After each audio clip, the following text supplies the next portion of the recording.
歡迎繼續收睇我頻道啊！鍾意朋友可以俾 like 啦、share 啦或者 subscribe 我個頻道嘅。今日咧我就帶嚟兩隻而家叫手榴彈啦。我堅持以前咧啱啱出咧，我舊呢一隻咧係叫格仔餅嘅。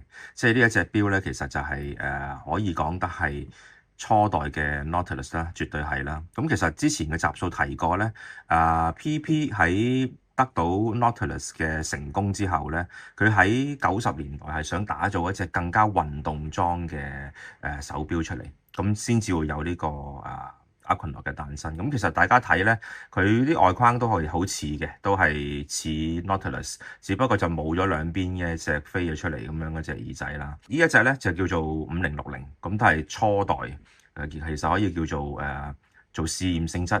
睇下好唔好賣嘅嗰陣時，咁5060A 啦，咁當其時一共係做咗1000隻嘅啫，都係空前成功，好快賣晒。咁其實過渡期嗰陣時，佢96年都做過5060嘅。其實第一代5060嘅 J 咧就係黃金版本啦，配羅馬字黑白面啦，所以5060 J 個產量都唔少嘅，亦都係屬於好賣咯。咁所以佢就97年就乘勝追擊咧，就出咗1000隻嘅5060A 啦。咁當其時出呢隻錶咧個直徑就35.6啦，咁都係一隻幾細嘅錶嚟嘅。咁做咗嗰1000隻之後咧，非常成功，就做5066啦，個 size 都係同佢一樣嘅，5066同5065。咁5065就大啲啦，加到去38mm jumbo size，咁亦都有黃金版本啦。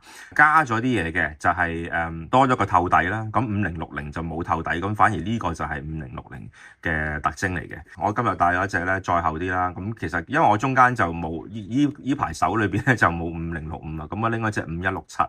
咁其實5167咧就係可以話呢個阿爺呢個已經係孫嚟㗎啦，咁就加到去成40.8mm 咁維持翻透底啦。我自己就覺得咧初代嘅 Nautilus 咧就好有特色嘅，大家可以對比翻咧，就算講緊條錶帶咧，其實佢嘅方角位係多啲嘅，咁只不過係去到5167呢一代咧，佢已經係連條錶帶都做咗一個 curve 型啦，就完全唔係平啊。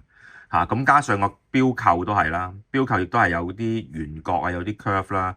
咁我反而更加中意咧原本呢一個嘅即係四方形嘅呢個嘅球，呢個 PP 球。咁當然啦，早期嘅亦都係嗰陣時未有PP 嘅自己嘅印記啦，就得用日內瓦印記啦。咁但係咧，佢有個好特別嘅地方咧，你睇到咧，佢有個 Nautilus 字喺度嘅。咁呢個亦都係印證咗呢個扣係一定係呢隻貨呢隻錶。因為其實就係嗰陣時係可以屬於一個過渡期啦，咁其實佢仲係未擺脫到 Nautilus 嘅影子，咁所以我覺得其實佢係半 Nautilus 半 Aquanaut咯，即係呢1000隻裏邊。咁當然，但係你睇個外形，其實你睇同佢同5066咧係冇乜分別嘅。咁但係如果真係咧講 collectible 我嚟收藏咧，咁其實5060咧係更加之珍貴嘅。咁去到2017咧做埋呢啲5167啦，跟住就去到40.8啦。咁其實同期咧5167咧佢有做細啲嘅，就做翻38mm就叫5165。所以而家5165都好少嘅，因為嗰陣時其實冇乜人買嘅，個個都因為嗰陣時10幾年都興大錶啦嘛開始。咁5165就好短嘅時間停咗產，咁就造就咗而家仲貴咗嘅5165。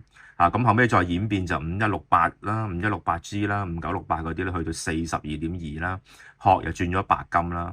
咁其實成個進化就係由90年代開始講起嘅，即係不經不覺都30年㗎啦。即係其實 Nautilus 嗰個歷史裏邊難得啦嚇，而家個 size 咧又興翻啲細啦。如果35.6mm 咧戴落去係輕輕同隻Day 或者 Datejust 咧差無幾啦，我覺得咁其實你一有對比就覺得佢細隻嘅，係你一對落隻5167度咧，咁你明顯地係由40.8去減咗幾個 mm 咧，係好似好細。我自己覺得就睇你點睇啦。如果你愛嚟都係自己手型比較粗獷嘅，咁買隻5167咁都不為過嘅。咁但係如果你話真係想買一隻代表性去儲一個 Nautilus 嘅意義喺度咧，咁我覺得5060咧會係首選。呢隻錶都係賣嘅，5167反而就唔賣嘅，即係私人即係攞嚟拍片嘅啫。嘅5060咧，我哋鋪頭咧就賣緊，而家都係30頭啫。咁其實都平過出邊一截嘅。咁當然係單錶啦，因為如果你講緊 full set 成套咧，